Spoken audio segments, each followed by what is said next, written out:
Welcome to your first social studies quest, Crossroads of America. This will be a little different than what you're used to from other classes, perhaps. In other classes, you might have gone through and read material as a class and discussed it as a class, and while we'll still do some of those things, for the most part, you're mostly going to be left on your own to make sure that you're listening to these videos, watching them, and taking notes along with it, and then when you're ready to move on, you're going to move on.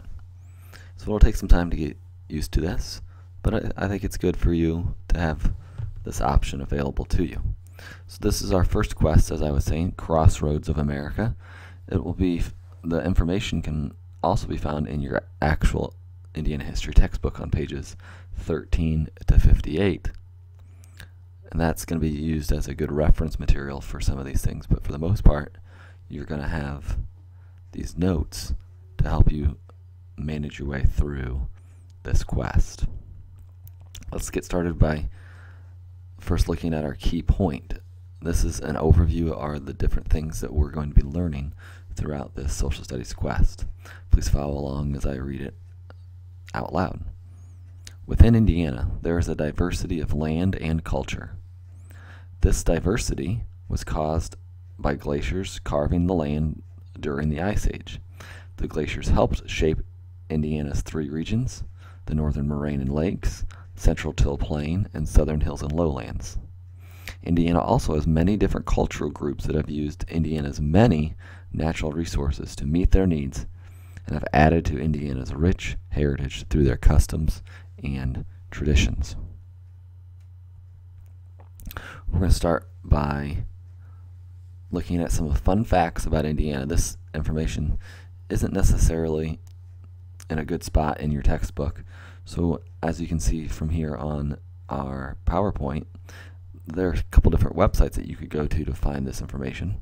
But this is level 1, Indiana Fun Facts. As I'm going through these things, you should have your note guide in front of you. And as I go through each slide, there'll be bullet points, and it's up to you to find the word or phrase that is not part of your notes and fill it in with what is on the PowerPoint. And then these notes you're able to use to help you study and pass through the different checkpoints and level ups. So it's very important that you fill out these notes. Let's first start by looking at our important words to know. These are our vocabulary words for each level. Each level will have these different vocabulary words, and it's up to you to know what they mean and how to use them in a sentence. So a motto is a favorite saying used to describe a person, place, or thing. In our case, it's going to be used to describe a place, Indiana. Our only mission in level 1 is about Indiana symbols. Our objective is to identify the important symbols and facts about Indiana. We have 3 challenge questions. These questions are what I've determined to be the most important questions that we talk about in each mission. They're not the only 3 questions that you'll be tested on, but they're just kind of the most important questions. And the very last page on your notes for this mission will have these 3 questions on them, and it's up to you at the end of each mission to go back through your notes or dig through your brain and answer these questions. So here they are. Question 1.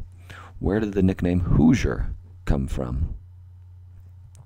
Why is Indiana called the Crossroads of America? And where can the tulip tree be located in Indiana? So those are 3 of the most important questions that we'll talk about in this mission.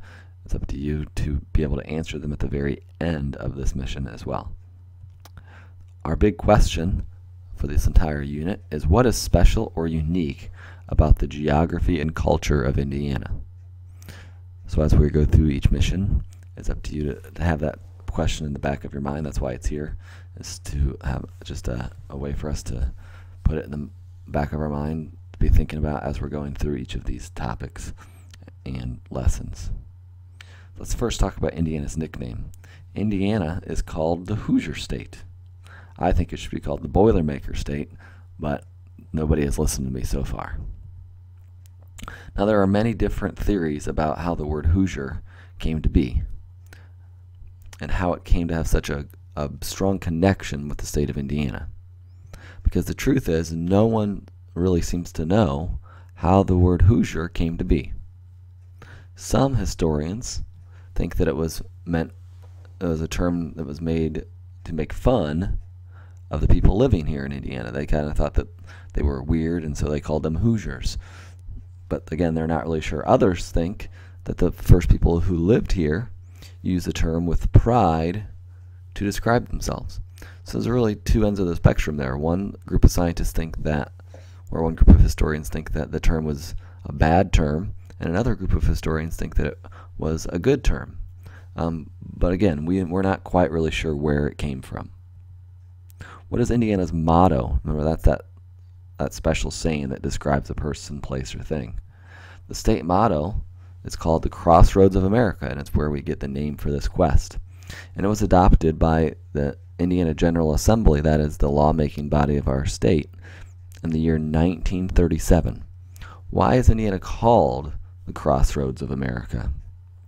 It's called the Crossroads of America because it has more major highways pass through it than any other state in the United States. So it's called the Crossroads because a lot of different highways come through it. There you see a picture. Anytime you're coming into Indiana from a different state, you might see a board like this welcoming you to the state. It has our state motto on it. Here's our state flag. Again, you should have seen the state flag. It was adopted in 1917 after it was designed by a man named Paul Hadley, who lived in Mooresville, Indiana. Here you see that it's blue and yellow. There's a reason that it's blue and yellow, and it has those different stars. There are actually 19 golden stars set on this blue flag. These 13 stars that surround the flame, they represent the original 13 colonies of the United States. These 5 right here that I'm highlighting represent the 5 states that were admitted to the United States before Indiana, but after the 13 colonies. So they were in between when the colonies were made the United States and when Indiana was made a state in the United States. And the larger star up here that I'm circling, that represents Indiana. Here you see a picture of Indiana state bird. Yep, you guessed it, it's a cardinal. In 1933, that's when they decided that it would be our official state bird. This is a male because it's bright red. Females are actually brown with just a little red mixed in. So when you see those bright red cardinals, that will tell you that that's a male. And they really stick out in the winter because they're such a contrast to the white snow. Here you see the state seal. A seal is just kind of a picture of an important thing. Our Indiana state seal depicts or shows a scene from the pioneer era of the territory and state. So just as people were starting to come to Indiana, this scene kind of shows how they lived. You see a man chopping down a tree. You see a buffalo. Buffaloes roamed the state during that time. It became official in 1963, and they took parts from other previous state seals to create the one that we use today. Our state song, you might not have known that, but Indiana does have our own state song. It's called On the Banks of the Wabash Far Away. The Wabash River is the largest river in Indiana. It was written by a man named Paul Dresser in 1897. He lived in Terre Haute. It was very popular for many years until it became the official state song in 1913, and it's still our state song today. Our state tree, Here's a picture of it. It's the tulip tree. The tulip tree is also known as the yellow poplar, and you can actually find it all throughout the state. It is the tallest hardwood tree in the eastern part of North America, and it can grow taller than 100 feet, so it can be a pretty big tree, and it can live for a pretty long time. Here you see 150 years. Here's our state flower. I have some growing in my yard. You might have some growing in your yard. It's called the peony.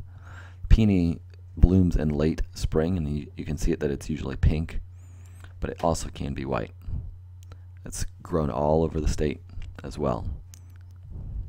Here you see the state rock. The state rock is the limestone, and it's limestone because it is quarried or taken from the earth in southern and central Indiana. This is the end of this mission.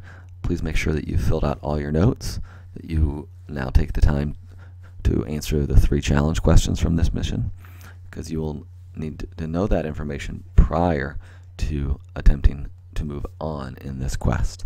If you have any questions, please let me know in person, and you will hear my voice again next mission.